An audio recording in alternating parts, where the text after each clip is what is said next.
Naquele tempo disse Jesus aos seus discípulos: Agora parto para aquele que me enviou, e nenhum de vós me pergunta para onde vais? Mas porque vos disse isso, a tristeza encheu o vosso coração. No entanto, eu vos digo a verdade: é bom para vós que eu parta. Se eu não for, não virá até vós o defensor. Mas se eu for, eu vou-lo mandarei, e quando vier, ele demonstrará ao mundo em que consiste o pecado, a justiça e o julgamento. O pecado porque não creram em mim, a justiça porque vou para o Pai, de modo que não mais me vereis, e o julgamento porque o chefe desse mundo já foi condenado. Palavra da salvação.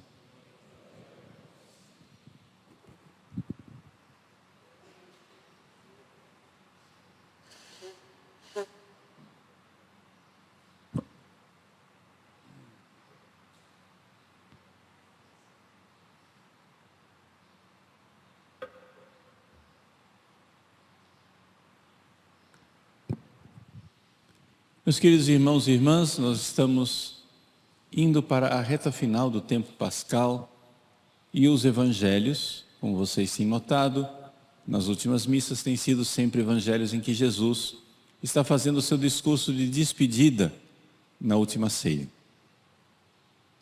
É claro, a igreja usa esses evangelhos porque na última ceia Jesus está se despedindo dos seus apóstolos antes da paixão. Mas ele está falando de coisas de uma outra despedida, da sua despedida depois da paixão, ou seja, depois da ressurreição, antes de subir aos céus. Essas duas despedidas, aquela no cenáculo antes da paixão e esta agora que nós estamos vivendo no tempo pascal antes da ascensão do Senhor, estão intimamente ligadas, e os temas nesses evangelhos, né, não deixam muito claro de qual das duas despedidas Jesus está falando. Claro, não deixa claro para os discípulos então. Para nós, já fica mais fácil de enxergar. Enxergar que Jesus vai para o Pai. Jesus disse que ia embora. Os apóstolos não entendem para onde. Mas depois que ele ressuscita e aparece durante 40 dias, ficou claro para onde ele vai. Ele vai para o Pai, para enviar o Espírito Santo. E o Evangelho de hoje, então, nos diz que o Espírito Santo fará 3 coisas. Vejam só, como num caminho, né, em que o Espírito Santo é o advogado, é o paráclito, ele faz um processo de conversão do mundo. Ou seja, em mim, em você existe algo de mundano. Nós precisamos dar um jeito nisso. Então, o que é que o Espírito Santo faz? Quando ele vier, ele demonstrará ao mundo, ou seja, vai pegar as pessoas que são mundanas, que estão sendo influenciadas pelo mundo. Ele demonstrará ao mundo em que consiste o pecado, a justiça e o julgamento. Então, o Espírito Santo é quem nos arranca da influência daquilo que são os inimigos da nossa alma, a carne, o mundo e o diabo. Pois bem, nós, quando estamos debaixo da influência desses 3 inimigos, da carne, do mundo e do diabo, podemos ser chamados claramente de mundanos, pessoas mundanas. O Espírito Santo então vem para nos mostrar o pecado.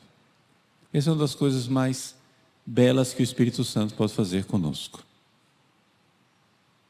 Mostrar como nós estamos longe do que é o sonho de Deus para nós, no pecado. E Jesus então fala que o Espírito Santo nos dá todas as virtudes. Como? Falando da primeira virtude, que é a fé. Uma vez que a pessoa é mundana, está longe de Deus, e começa a ter fé, a fé ela é o início que possibilita todas as outras virtudes. Porque a pessoa tem fé, ela começa a lutar com os pecados, ela abandona a vida errada, ela busca o batismo, ela busca a confissão, ela larga as coisas, e ali, pronto, vem a caridade, vem as outras virtudes, etc. E tudo isso vai sendo construído pela fé. É isso que o Espírito Santo faz para combater o pecado.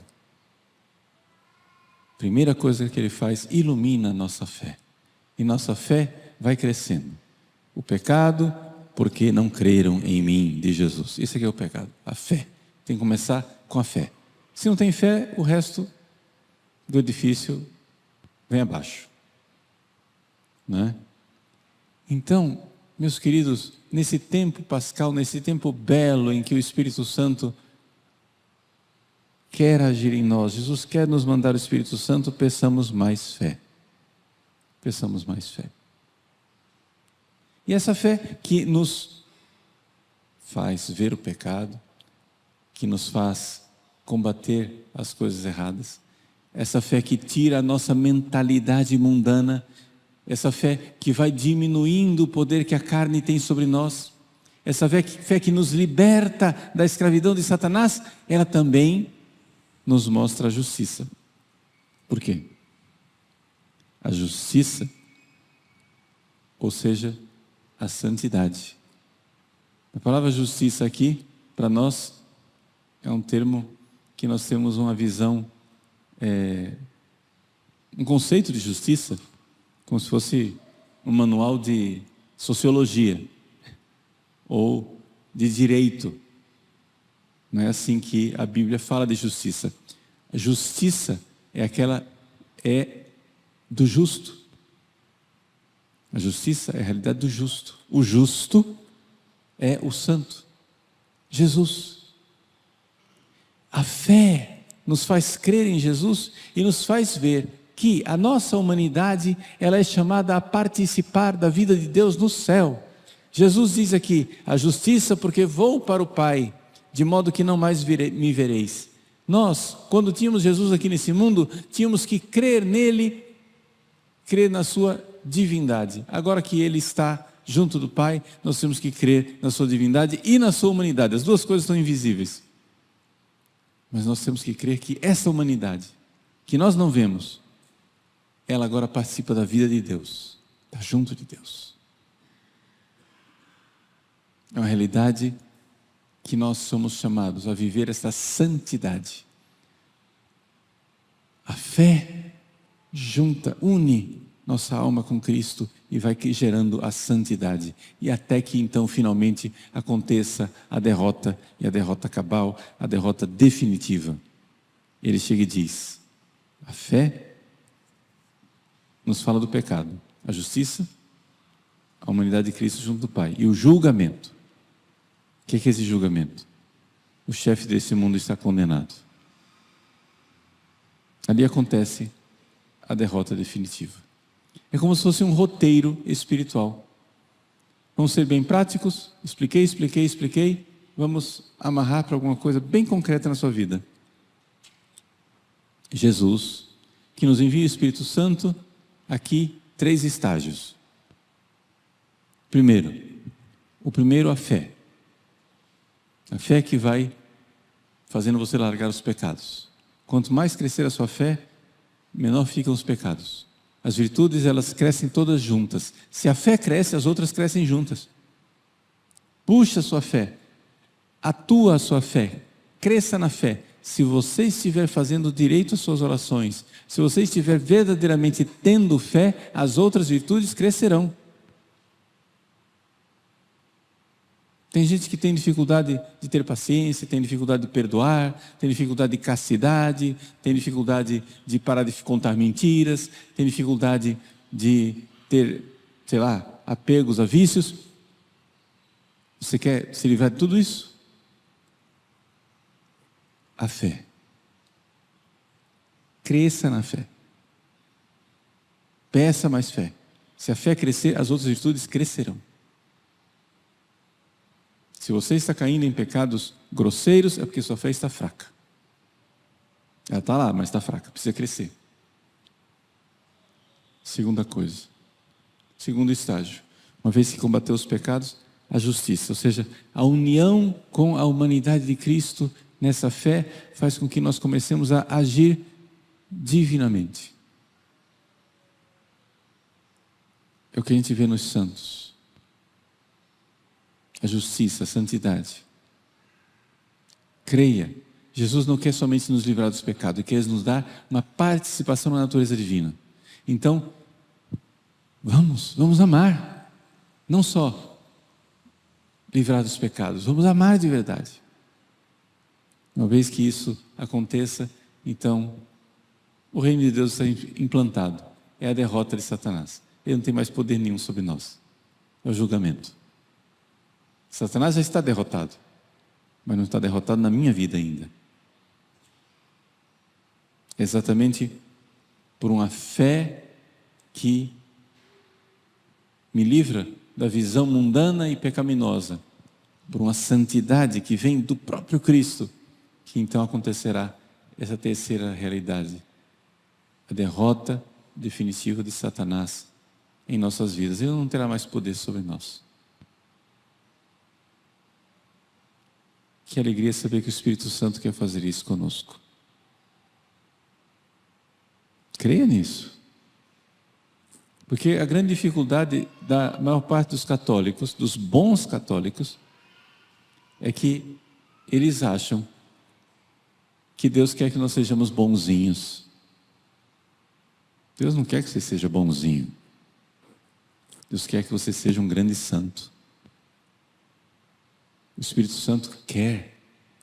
Aí você fala de grande santo, primeira coisa que o católico pensa, então não pode pecar, não pode pecar, não pode pecar, não pode pecar. Sim, isso é verdade, calma, não pode pecar. Mas se você fica só nesse pedaço do projeto, você não vai em lugar nenhum. Uma pedra também não peca. O que a gente precisa é participar. Participar da divindade, estar com Cristo, nele, nos unirmos a Ele, tende em vós os mesmos sentimentos de Cristo Jesus, as mesmas atitudes, os mesmos pensamentos de Cristo Jesus. Maravilha de Deus. Vamos então dar esses passos concretos, firmes. Peça o Espírito Santo. Desde já, mas principalmente na novena de Pentecostes, que irá iniciar sexta-feira.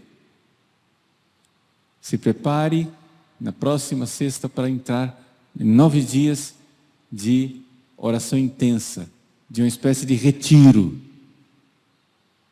espiritual, mais voltado para o Espírito Santo. Vamos crer. Ele quer que nós amemos. Peça para Jesus exorcizar essa preguiça de amar que está dentro de você. Ele vem. Tenha mais fé. Você não é chamado somente a ser bonzinho, é chamado a amar mesmo, a ser santo. Paga o preço. Sai dessa preguiça de pagar o preço. E vamos. Jesus quer, de lá do céu, nos enviar o Espírito Santo, que nos convence de pecado, que nos mostra a justiça, a santidade, e que derrota o demônio em nossas vidas.